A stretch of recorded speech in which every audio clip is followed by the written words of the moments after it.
নতি, আনতি, নম্রতা বা অভিলাষ, আকাঙ্ক্ষা এসব কিছু বোঝাতে আমরা ইংলিশে ব্যবহার করতে পারি ইনক্লিনেশন, এই নাউনটি। ইনক্লিনেশন। কোনো কিছু খাড়া রাখার দণ্ড, এটাকে ইংলিশে বলা যেতে পারে স্ট্যানশন। স্ট্যানশন এটি একটি নাউন।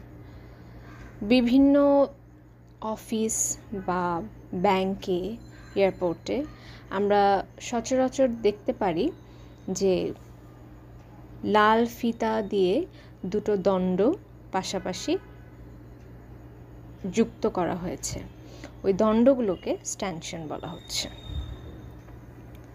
নীরস, একঘেয়ে খাটুনি বা পরিশ্রমকে ইংলিশে বলা যেতে পারে ড্রাজারি। এটি একটি নাউন। ড্রাজারি।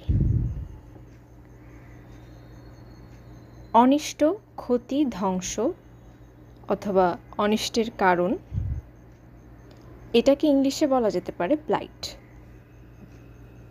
এটি একটি নাউন, ব্লাইট। এবং প্রতিমূর্তি বা ধান্দা সৃষ্টি করে এমন প্রতিরূপ, এটাকে ইংলিশে বলা যেতে পারে সিমুলেক্রাম। এটি একটি নাউন, সিমুলেক্রাম।